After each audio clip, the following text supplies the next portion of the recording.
les riches ne payent pas d'impôts. Eh bah, oh, c'est la première fois que j'entends ça. Waouh!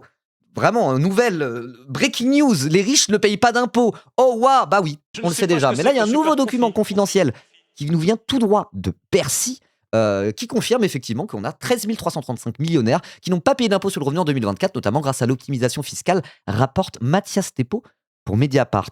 Voilà, donc on va lire l'article et voir un petit peu en quoi ça fait totalement mentir le gouvernement. Ça montre que leur position a été mensongère là-dessus. Et puis ça sera l'occasion de parler un peu de fiscalité. Vous savez, moi, c'est un peu ma passion. Je suis fiscaliste en amateur. Voilà. Et si ceux qui regardent la vidéo YouTube, oui, j'ai des lunettes. Je vais pas les mettre tout le temps, je les mets aujourd'hui. Je suis astigmate. Si ça vous plaît pas, c'est pareil. Voilà. Stylé des lunettes? Bah merci. J'aime bien aussi. J'aime bien. Ok, donc c'est parti, on va lire l'article. Je bois un tout petit peu de café avant et puis on va y aller tranquillement. 13 000 millionnaires dont Ribot dans la Je ne sauce. Mais sais non. pas ce que c'est que le super profit. Mais non. Mais non. Moi, le seul millionnaire où ça va, s'il a pas payé d'impôt sur le revenu, je m'en fous, c'est Mathieu Pigasse parce il a payé la tease hier. Bon, j'exagère un peu. En France, c'est la blague, mais on sait même pas si c'est lui qui a fait ou quoi. Bon, bref, peu importe. Merci Solène2208. Merci beaucoup pour ton 14e mois. Allez, c'est parti. C'est confirmé, des milliers de riches ne payent pas d'impôt sur le revenu. Une note de 2 sénateurs, qui résume des documents confidentiels de Bercy, montre que 13 335 millionnaires n'ont pas payé d'impôt sur le revenu en 2024, notamment grâce à l'optimisation fiscale. Un camouflet pour l'exécutif qui avait jusqu'ici balayé cette possibilité. Un article de Mathias Thépaut qui est sorti hier. Voilà. Choquant. Choc barre de BZ. Un article du Monde a établi mercredi 18 février que plus de 13 000 foyers disposant d'un patrimoine immobilier d'au moins 1,3 million d'euros ne payaient tout simplement pas d'IR, d'impôt sur le revenu en France. Alors dans le milieu de la fiscalité, on dit IR, hein, voilà, on dit IR pour l'impôt sur le revenu, IS pour l'impôt sur les sociétés. Donc moi je vais dire IR hein, dans l'article. Voilà, moi je suis comme ça. Je suis à ce stade d'appréciation de la fiscalité. Je dis plus impôt sur le revenu, je dis IR maintenant. Ah.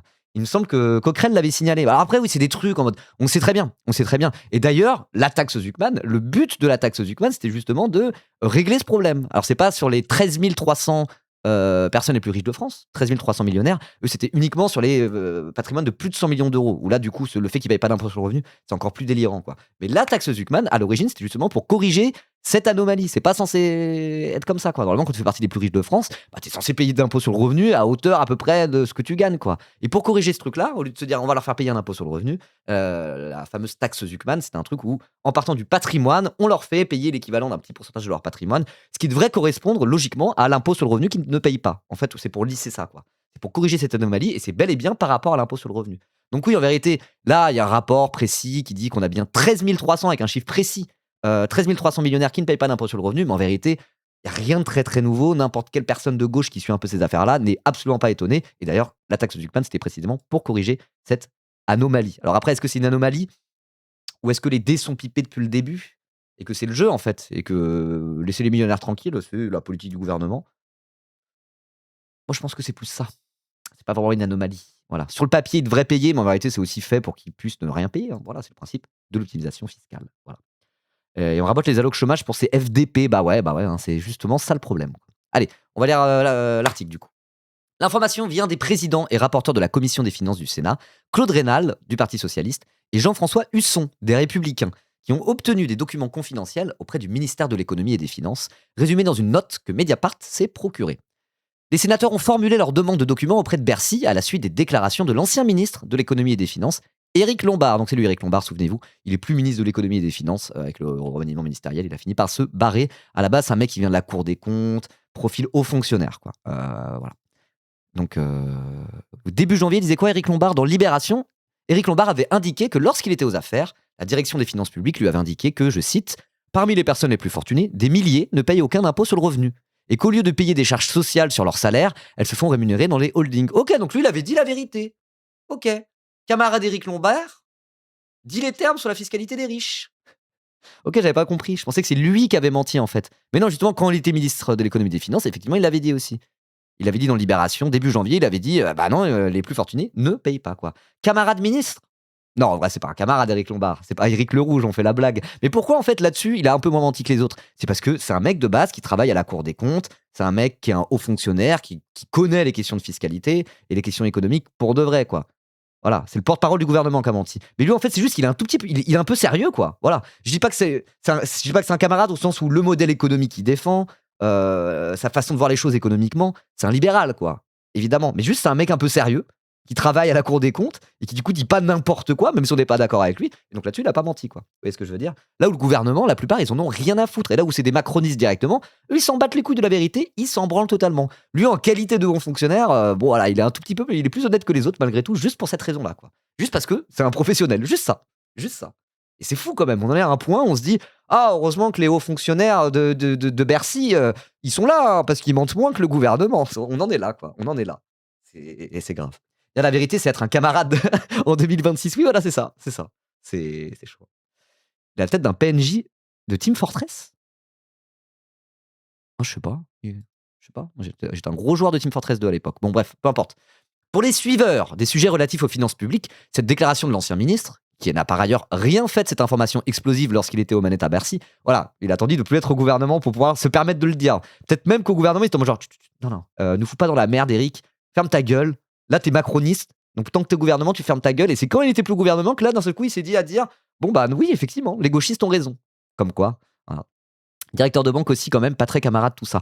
Vous savez qui était dans les banquiers d'affaires et un camarade? Mathieu Pigasse. Il a payé la tease hier, donc arrêtez avec les banquiers là, ça, il y en a des biens. Non, je plaisante. Bref. Mais oui, enfin, comme je disais, c'est juste que. Mais c'est assez révélateur, quoi. Ce mec, c'est un haut fonctionnaire qui connaît les sujets de fiscalité. Par contre, quand il était ministre, quand il était au sein du gouvernement, là, du coup, il est obligé de s'autocensurer, de ne pas dire la vérité qu'il connaissait lui-même en tant que haut fonctionnaire de la Cour des comptes, etc., etc. Et c'est que quand il sort du gouvernement que là, il se remet à dire, bah oui, les riches payent pas d'impôts, quoi. Ça en dit long, si vous voulez mon avis. Ça en dit long sur ce que c'est que la Macronie et l'époque dans laquelle on vit, quoi. Voilà. Ok. Donc en tout cas, cette annonce dans Libération là, de Rick Lombard, il y a un mois, a eu l'effet d'une petite bombe. Questionnée le 14 janvier à l'Assemblée nationale sur les déclarations de son ancien patron, la ministre de l'Action et des Comptes publics, Amélie de Montchalin, dégage Montchalin, qui va quitter son poste pour prendre la tête de la Cour des comptes, justement, avait alors botté en touche. Il n'est pas vrai que des dizaines de milliers de Français fortunés ne paieraient aucun impôt sur le revenu. Il n'y a pas de document à Bercy qui le montrerait, avait-elle assuré. Voilà, donc c'était la ministre des Comptes publics, et là ça va être la présidente de la Cour des comptes. Elle a littéralement dit, mais on n'a aucun document à Bercy qui nous dit que des milliers de millionnaires ne payent pas d'impôts. Qu'est-ce que vous racontez? Alors qu'en fait, il y a littéralement un document officiel à Bercy qui dit que 13 000 millionnaires ne payent pas d'impôt sur le revenu. Donc c'est un mensonge, mais c'est littéralement un mensonge, quoi. Oh, peut-être qu'elle n'était pas au courant. Je sais pas. Mais si elle n'était pas au courant de ça, c'est quand même problématique parce qu'elle est ministre de l'Action et des Comptes publics. Et là, elle va devenir première présidente de la Cour des comptes. Ah là là. Autre chiffre éloquent dévoilé par les sénateurs, plus le patrimoine immobilier des contribuables est élevé, plus la proportion d'impôt sur le revenu payé égale à 0 augmente. Ainsi, parmi les 0,1% des foyers disposant des plus importants patrimoines immobiliers, soit 41 000 foyers en France, 41 414 pour être précis, qui sont dotés d'un patrimoine immobilier de 5,4 millions d'euros en moyenne, la proportion des foyers dans l'impôt sur le revenu est nulle ou négatif est de 10,2%. Ok, d'accord. Donc tu prends les 0,1% de gens qui possèdent le plus d'immobilier, 5,4 millions en moyenne, t'en as 1 sur 10 parmi ceux-là qui payent juste pas d'impôt sur le revenu. Voilà. Et pour les 0,01% disposant des plus importants patrimoines immobiliers, soit là cette fois les 4000 foyers fiscaux les plus riches, en termes de patrimoine immobilier, qui sont dotés d'un patrimoine immobilier cette fois-ci de 14 millions d'euros en moyenne, cette proportion s'élève à 15%, 14,9%. Cas le plus extrême, il existe un foyer en France qui ne paye pas d'impôt sur le revenu malgré un patrimoine immobilier de 142 millions d'euros. Ça fait beaucoup là. Ça fait beaucoup. Mais c'est légal cette merde? Mais oui, c'est légal. C'est de l'optimisation fiscale, c'est totalement légal. C'est la fraude fiscale qui est illégale. Quand c'est de l'optimisation, c'est légal. C'est juste qu'ils ont leur argent dans des holdings, ils font tout en circuit fermé, et du coup ils sont en mode notre entreprise au capital de plusieurs milliards d'euros. Mais c'est pas des revenus. Je ne suis pas salarié de cette entreprise. Tout reste en vase fermé, en vase clos. C'est grave. Hein. C'est très très grave. Si les sénateurs se sont concentrés sur les ménages riches en immobilier, qui sont donc assujettis à l'impôt sur la fortune immobilière, la fameuse IFI, c'est que Bercy avance à l'aveugle sur les patrimoines financiers. En effet, expliquent les sénateurs dans leurs notes, l'administration fiscale ne dispose plus de données fiables sur le patrimoine total de ses foyers fiscaux, dont notamment sa composante mobilière, depuis la fin de l'impôt de solidarité sur la fortune, la fin de l'ISF, actée par Emmanuel Macron en 2018. Donc rappel, l'ISF de base c'est l'impôt sur la fortune, ça rapportait pas énormément, mais ça rapportait quelques milliards, et déjà les biens professionnels étaient exclus. Voilà. Mais les valeurs mobilières, c'est pas les valeurs mobilières, le patrimoine mobilier, Donc mobilier, c'est en gros tout ce qui est des produits financiers, quoi. Voilà. Immobilier, bah, c'est l'immobilier, pas besoin de leur dire. Et quand on parle de patrimoine mobilier, de trucs mobilières, c'est en gros des produits financiers, des actions, des portefeuilles d'actions, des trucs de dette obligataire, machin bidule, des produits financiers à proprement parler. Voilà, c'est tout ce qui est de l'ordre du financier.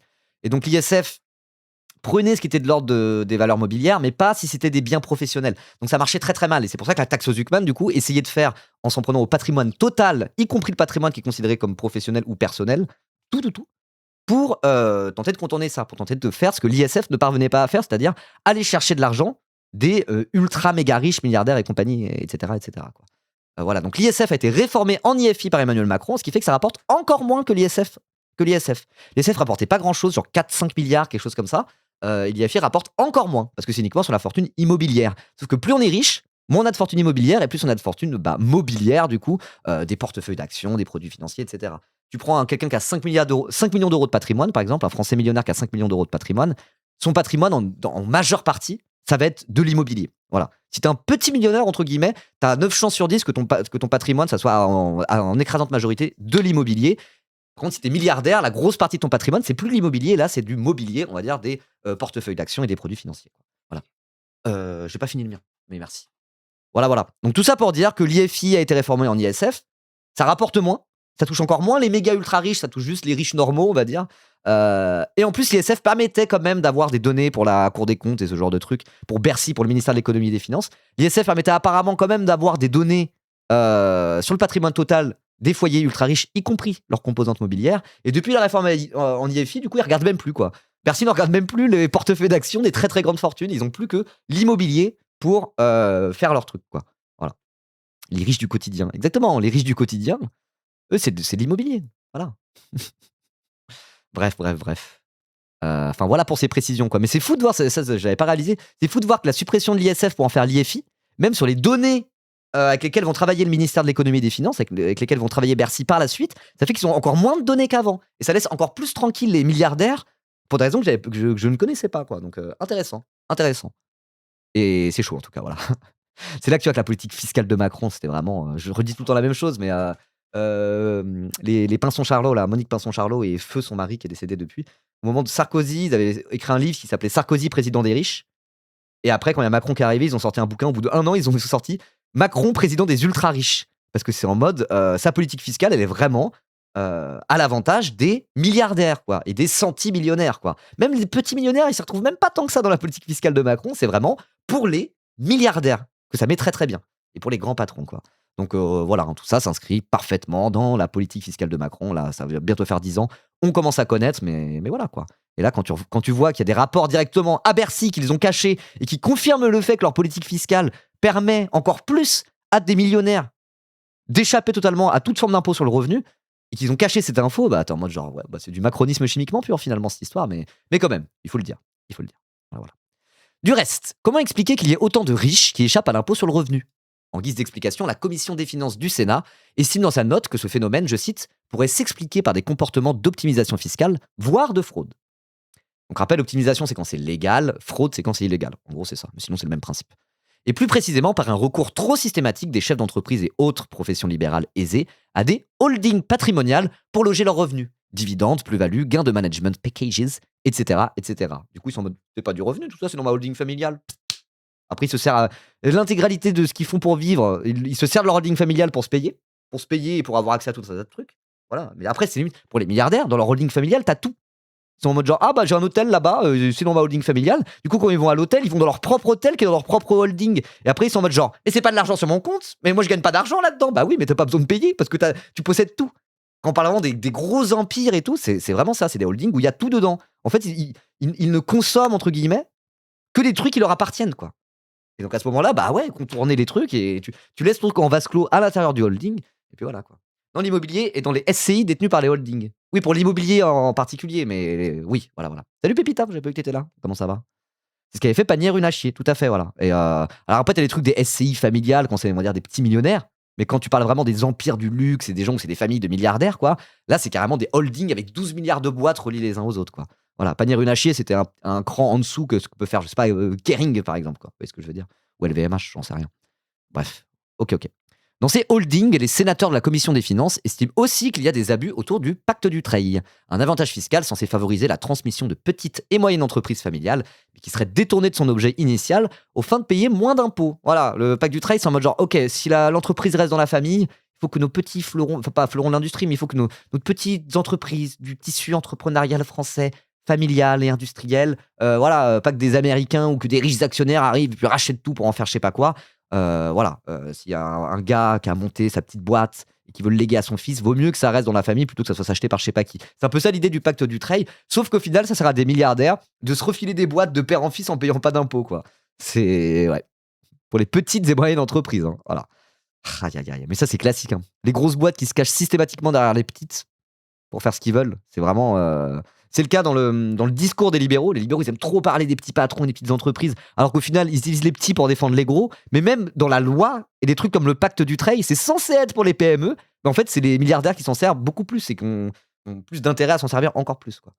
Voilà, voilà. Ok. Les sénateurs évoquent enfin l'utilisation abusive du régime de l'apport-cession qui permet, de report en report d'imposition, de différer indéfiniment l'imposition des plus-values de cession mobilière. Ok. Donc mobilière, encore une fois, c'est des produits financiers généralement. Toutes ces hypothèses rejoignent celles de l'économiste Gabriel Zucman, de la fameuse taxe Zucman, on en parlait, à l'origine de la proposition de taxe qui porte son nom, qui expliquait récemment à Mediapart que par le jeu des holdings, je cite, les riches déclarent un revenu imposable extrêmement faible, parce qu'ils ne se versent pas de salaire, ne se payent pas de dividendes, etc. Ils se débrouillent pour n'avoir rien à déclarer fiscalement dans leur feuille d'impôt individuelle. Exactement comme Jeff Bezos, qui avait même réussi l'exploit de toucher les allocations familiales, et waouh, je savais pas, une dizaine d'années aux États-Unis en ne déclarant aucun revenu fiscal. Ça, c'est du foutage de gueule. Pour moi, Jeff Bezos qui touche les allocations familiales, c'est de la provocation. Il s'en bat les couilles, il est déjà pété de thunes, il est milliardaire, c'est un des hommes les plus riches du monde. Il a évidemment pas besoin des allocations familiales. C'est vraiment un pied de nez au système, quoi. C'est-à-dire quoi? Non, moi, je touche les allocs, moi. Je suis pauvre. C'est du pur foutage de gueule, c'est de la provocation, quoi. Aïe, aïe, aïe. Et mon cousin au SMIC qui a arrêté d'une petite bicoque à 10 millions d'euros à l'île de Ré, t'en fais quoi? Et ouais. Mais là, quand on parle de holding familial, c'est encore pire que ça, hein. C'est encore pire qu'une bicoque à l'île de Ré, quoi. Voilà, bref. Ok, bon là c'est le fameux document, hein, de Bercy qu'on va évidemment pas lire en entier. Si ça vous intéresse, allez le lire, mais ça fait 5 pages, flemme, hein, quand même. Voilà, mais ça parle de la DGFiP, j'aime bien. Ok, donc voilà, la note de la commission des finances du Sénat. Ceci étant dit, pour les deux sénateurs de la commission des finances, donc ceux qui sont à l'origine de cette note, le phénomène d'optimisation par les holdings patrimoniales ne peut expliquer à lui seul que 13 335 foyers fiscaux millionnaires en immobilier échappent à l'impôt sur le revenu. Cela ne semble pouvoir concerner un public aussi étendu, estime-t-il. Voilà. Parce que c'est pas, quand on parle de 13 000 millionnaires, ils n'ont pas tous des holdings familiales en mode comme des gros milliardaires. Non, ils ont peut-être une petite SCI familiale qui traîne. Oui, effectivement. Mais je veux dire, pas des immenses holdings avec de l'optimisation fiscale à échelle industrielle. Tu prends quelqu'un qui a 3-4 millions d'euros de patrimoine, logiquement, c'est pas censé être ce schéma-là. Logiquement, il peut pas échapper aussi facilement. Il n'a pas accès à des tels montages financiers qui permettent de payer aucun impôt sur le revenu. Donc, comment ça se fait?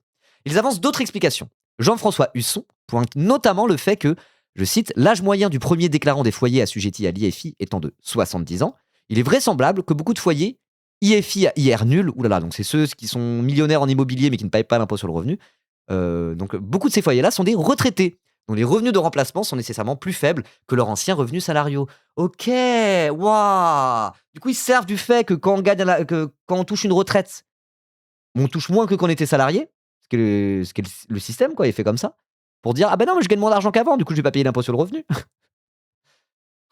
chaud.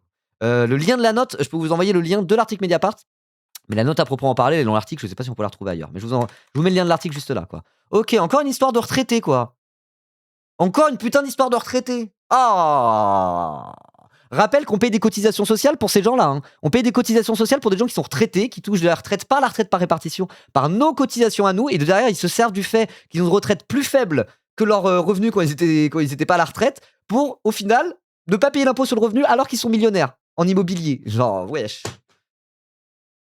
Ils se servent de notre système social pour échapper à ce qu'ils devraient payer pour notre système social. C'est fou, quoi. C'est proprement révoltant, quoi. Waouh. Toutefois, dans leurs notes, les sénateurs estiment que si le phénomène de la veuve de l'île de Ré, tiens, c'est marrant, on parlait de l'île de Ré, si le phénomène de la veuve de l'île de Ré, une personne disposant d'un bien immobilier dont la valeur a beaucoup augmenté, mais ne disposant pas de revenus importants, peut entrer en jeu, il ne semble pouvoir être le seul facteur explicatif. Ok. Il faut aussi dire qu'un certain nombre de revenus du capital ne sont pas inclus dans le revenu fiscal de référence que les contribuables déclarent à l'administration, comme les plus-values immobilières sur la résidence principale ou les dividendes capitalisés sur les plans d'épargne en actions. Ok, c'est un peu technique. Ce qui réduit d'autant l'assiette de l'impôt sur le revenu. Donc l'assiette, c'est quels revenus, quelles rentrées d'argent sont concernées par un impôt défini, quoi. L'assiette de l'impôt sur le revenu, c'est qu'est-ce qui est taxé dans le cadre de l'impôt sur le revenu, quoi. Voilà. L'assiette de la TVA, par exemple, la taxe sur la valeur ajoutée, ce qui est bien avec la TVA, c'est que l'assiette est gigantesque. Dès qu'il y a quelqu'un qui consomme en France, sauf exception, bah, il y a une TVA qui est payée. Donc l'assiette de la taxe sur la valeur ajoutée, elle est énorme.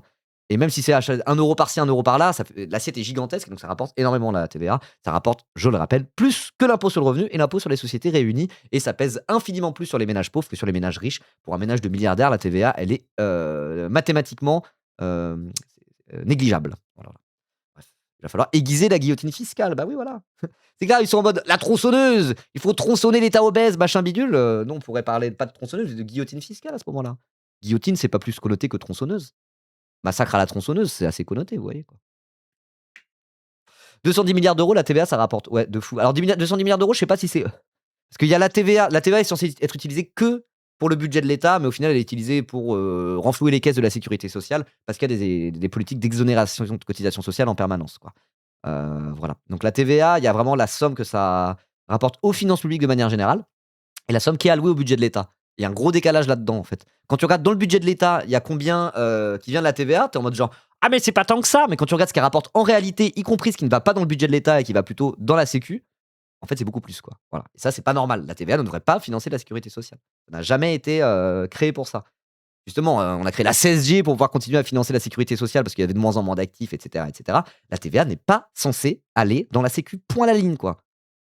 Point à la ligne. Et si l'intégralité de la TVA allait dans le budget de l'État et pas dans la Sécu, on aurait moins de problèmes de déficit. Mais pour ça, il faudrait quoi? Il faudrait demander aux entreprises et aux grandes entreprises en particulier, et demander aux méga riches, etc., de participer à hauteur de ce qu'ils devraient dans les cotisations sociales. Voilà. Donc pour moi, la clé de comment on peut éviter d'avoir du déficit, ou juste, pas éviter d'avoir du déficit, mais faire rentrer de l'argent dans les caisses de l'État, soit pour avoir des vraies politiques publiques, soit pour réduire le déficit, en vérité, pour moi, c'est plus au niveau des cotisations que ça doit se jouer. Voilà, ça c'est mon avis, je suis pas non plus un méga spécialiste, quoi. Bref, bref, tout ça pour dire que, voilà, il y a plein de trucs qui sont pas dans l'assiette de l'impôt sur le revenu, comme les plus-values immobilières sur la résidence principale ou les dividendes capitalisés sur les plans d'épargne et en actions. C'est un peu technique, mais voilà, des trucs qu'on pourrait très bien mettre dans l'assiette de l'impôt sur le revenu, on décide de ne pas le mettre, arbitrairement. Il y a enfin de nombreux crédits et réductions d'impôts qui sont applicables au revenu fiscal de référence, voilà, donc des trucs d'abattement dont ils profitent, etc. Alors ça, plein de gens profitent de politiques d'abattement pour l'impôt sur le revenu, quoi. C'est pour ça que 50% des foyers en France ne sont pas soumis à l'impôt sur le revenu, ne sont pas assujettis à l'impôt sur le revenu. Parce que parfois, tu es censé gagner suffisamment pour payer de l'impôt sur le revenu, mais vu ton statut, tu es marié, tu as des enfants, ou alors tu es auto-entrepreneur, typiquement, tu bénéficies d'un abattement, ce qui fait que la quantité d'argent à gagner pour être assujetti à l'IR, à l'impôt sur le revenu, est plus haute que prévu. Ce qui fait que la moitié des foyers fiscaux en France ne payent pas d'impôt sur le revenu. Mais c'est pas normal que du coup, tu prends qu'il y ait 13 000 foyers fiscaux millionnaires qui eux n'en payent pas aussi. Ça devrait être les 50% les plus pauvres. Et en fait, c'est qui ne paye pas d'impôt sur le revenu en France? En gros, les 49% de ménages les plus pauvres et les 1% de ménages les plus riches. C'est un peu ça. Et c'est complètement fou, c'est délirant. Ça n'a pas de sens. Ça n'a pas de sens. Il faut corriger ça. Et justement, la taxe Zuckman, la fameuse, était une tentative de corriger cette anomalie qui n'est pas vraiment une anomalie. C'est un peu fait exprès. Les dés sont pipés depuis le début.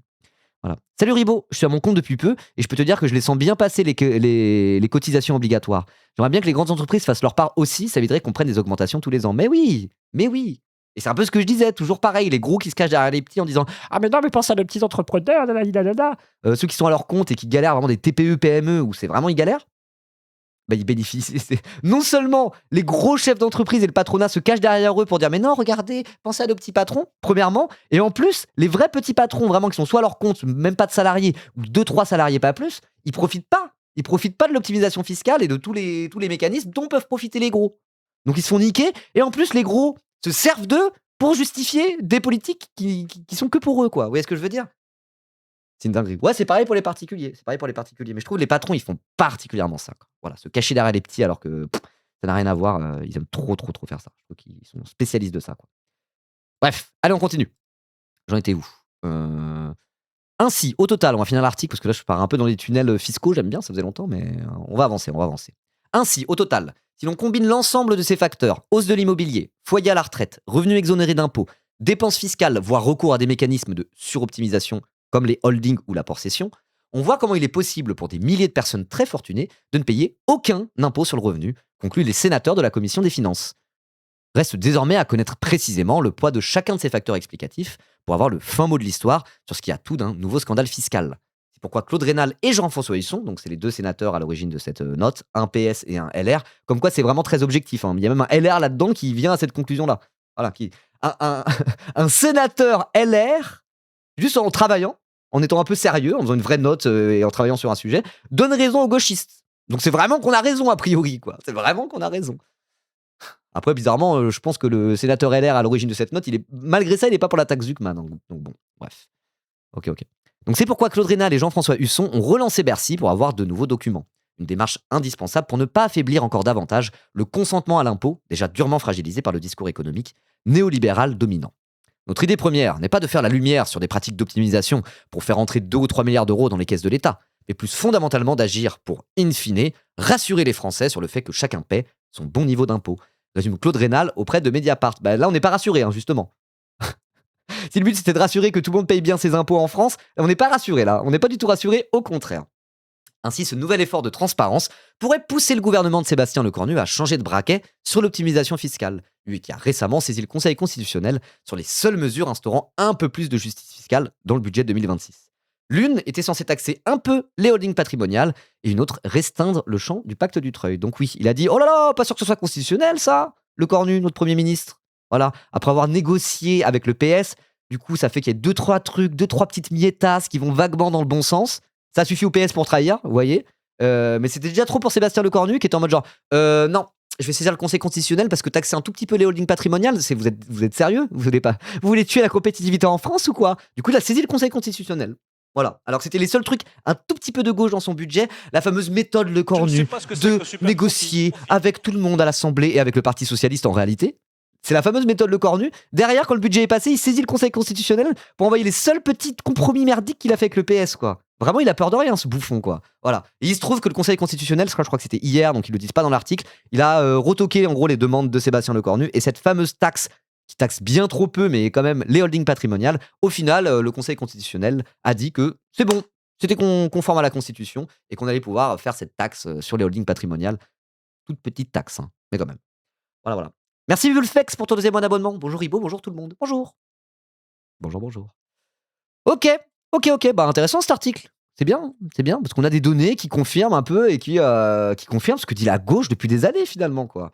Tout ce truc là, tout ce discours sur la fiscalité, sur l'injustice fiscale, sur le fait que les riches échappent à l'impôt et les macronistes le savent très bien et renforcent ça, font une politique fiscale qui renforce ça, en se disant mais c'est le ruissellement et la compétitivité. On le sait, ça fait des années qu'on parle, mais quand c'est directement des sénateurs qui sortent une note et qui disent, il y avait un rapport à Bercy qui disait la même chose que nous et les macronistes l'ont caché, bon, pour moi, il faut en parler parce que là, il n'y a rien de très nouveau quand on regarde ce que c'est que la fiscalité sous Macron depuis bientôt 10 ans. Quand même, là, ça la fout particulièrement mal pour eux, donc voilà, c'est le moment aussi d'appuyer là-dessus et dire, ben voilà, hein, comme quoi, la gauche, sur les questions de fiscalité, on a toujours raison finalement, non? Non? Non? Moi, je pense que oui. Voilà. Et ceux qui regardent la vidéo YouTube, si vous pensez qu'on a raison, nous, la gauche, sur les sujets de fiscalité et qu'il faut taxer les riches, n'hésitez pas à dire oui, il faut taxer les riches en commentaire et vous abonner à la chaîne, bien sûr.